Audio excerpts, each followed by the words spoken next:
¿cómo están? Para las que no me conocen, me llamo Irene Tuculet de la Iglesia de Lima y bueno, hoy vamos a compartir un milagro más de la vida de Jesús, como ustedes están estudiando, y nos toca ver el milagro de cuando Jesús calma la tempestad. Este suceso lo encontramos en 3 de los 4 evangelios, lo pueden ver en Mateo 8, del 23 al 27, Marcos 4, del 37 al 41 y Lucas 8, del 23 al 25. Antes de entrar al relato bíblico, les quiero contar dónde sucede. Este milagro ocurre en el mar de Galilea, que bueno, no es realmente un mar, es un lago de agua dulce, que se lo conoce como mar por el tamaño, porque es muy grande en relación al país donde se encuentra. El mar de Galilea está rodeado de colinas y ahí llega el río Jordán. Está ubicado a 205 metros por debajo del nivel del Mediterráneo, lo que hace que tenga un clima semitropical. Y bueno, era normal que se produzcan estas tormentas en el mar, porque bajaban vientos en forma remolinada por las colinas y terminaban en el agua, produciendo movimientos muy profundos de las olas y realmente tempestades muy, muy violentas. Bueno, y acá es donde va a transcurrir este milagro que los evangelios nos cuentan. Vamos a leer el pasaje de Mateo, nada más, pero vamos a estar comparándolo todo el tiempo con Marcos y Lucas. Dice así: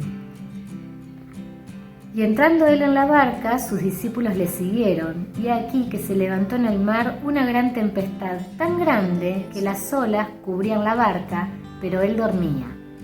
Y vinieron sus discípulos y les despertaron, diciendo: Señor, sálvanos que perecemos. Él les dijo: ¿por qué teméis, hombres de poca fe? Entonces, levantándose, reprendió a los vientos y al mar, y se hizo grande bonanza. Y los hombres se maravillaron, diciendo: ¿qué hombre es este, que aún los vientos y el mar le obedecen? Muy bien, estamos en un momento de mucha popularidad del Señor Jesús. Mucha gente le seguía. Algunos le seguían por los milagros que hacía, otros por las cosas que les daba, otros por curiosidad, otros porque querían conocerle. Lo cierto es que muchas personas estaban todo el tiempo atrás de él, y cuando llega este relato, Jesús dice Mateo que sube a la barca y los discípulos le siguieron, pero en Marcos y en Lucas nos dice que él les dijo: pasemos al otro lado. Podemos ver acá la humanidad del Señor. Evidentemente estaba cansado y se durmió. Mateo nos dice simplemente: se durmió. Jesús dormía. Él dormía, nos dice. Pero Marcos nos relata un poquito más y nos dice: Jesús estaba durmiendo en la popa, que es la parte de atrás del barco. ¿Vieron cuando se dice la frase viento en popa? La popa es la parte de atrás del barco, y dice que estaba durmiendo sobre un cabezal. Un cabezal era una bolsa de cuero que se llenaba de arena y la usaban para darle estabilidad al barco. Bueno, ahí estaba durmiendo Jesús. Lucas nos dice que mientras navegaban, él se durmió. De una forma u otra, lo que sabemos es que él estaba profundamente dormido, estaba cansado. Y acá vamos a ver el primer gran de la tarde de hoy, porque dice: de repente vino una gran tempestad, la tormenta. Los 3 evangelios coinciden con esta palabra tempestad y que las olas cubrían la barca. Marcos y Lucas dice que se anegaban, quiere decir que el agua ya estaba entrando a la barca. Muchos de los discípulos eran pescadores, conocían bien el mar, conocían las barcas, conocían los movimientos, sabían de tormentas, pero sin embargo se asustaron mucho. Jesús los estaba probando en su zona de autosuficiencia. en su zona cotidiana.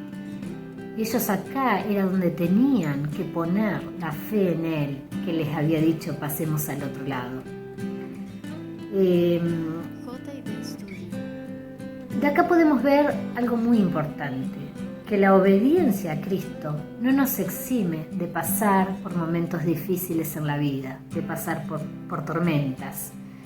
Ellos estaban con Él cuando azotó la tempestad, estaban con Él, sin embargo, tuvieron que pasar esta tempestad. Y nosotros podemos tener tempestades de distinta índole en nuestra vida, tempestades físicas, tormentas espirituales, tormentas emocionales. Lo que sí sabemos es que las tormentas van a venir, siempre vienen. No sabemos quizás en qué momento, pero siempre vienen y van a seguir viniendo porque es lo normal en la vida.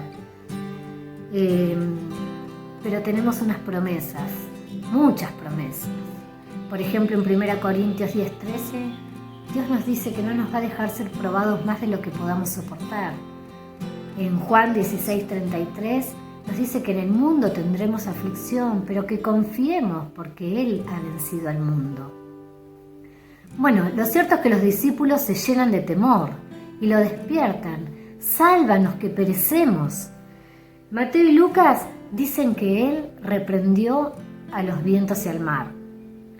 Pero Marcos nos dice las palabras que Él usó.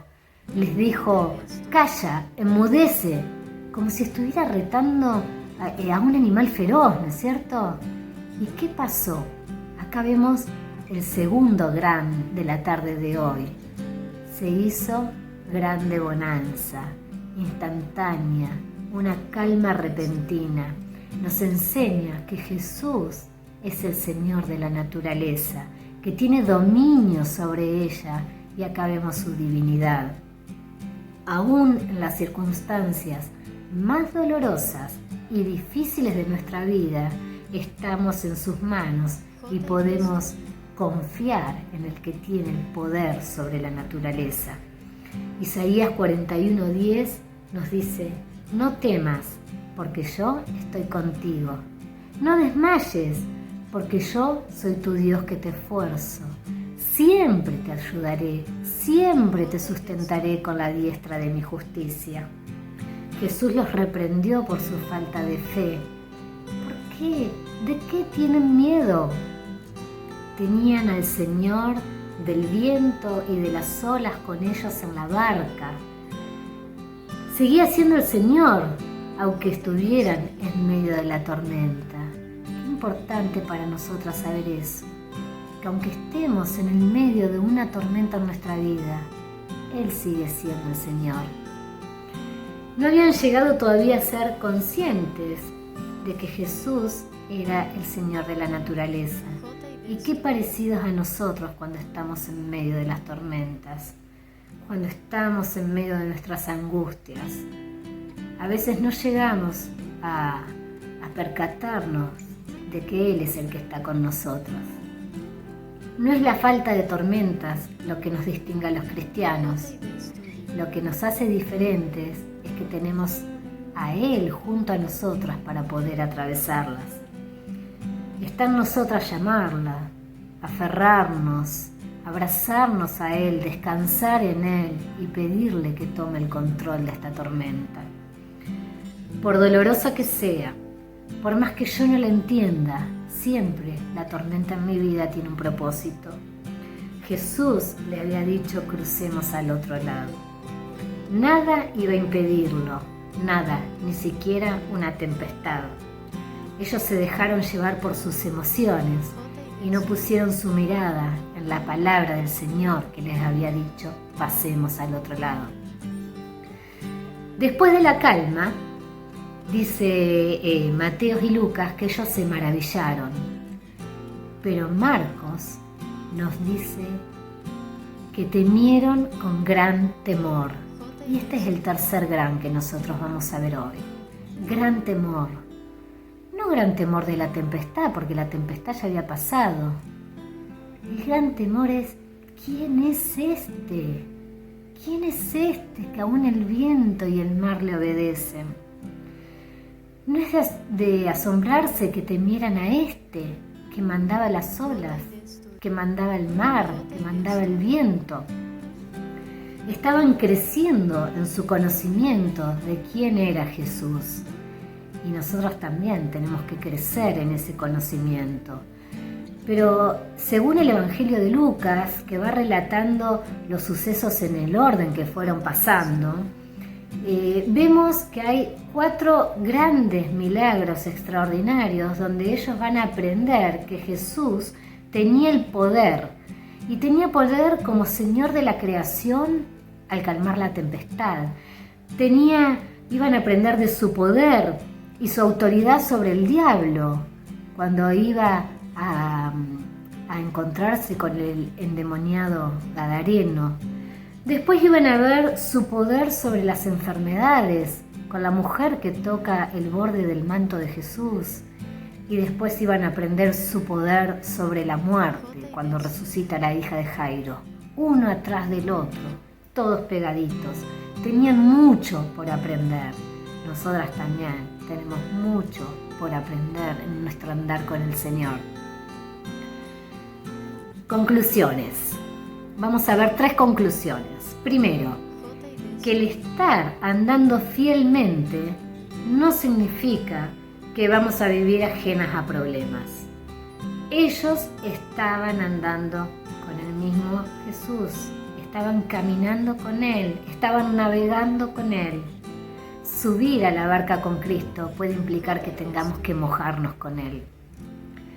La segunda conclusión que podemos ver acá es que, aunque es cierto que vamos a pasar situaciones difíciles, angustias, el Señor siempre va a estar a nuestro lado. Él no se baja de la barca ante nuestras dudas, ante nuestra incredulidad.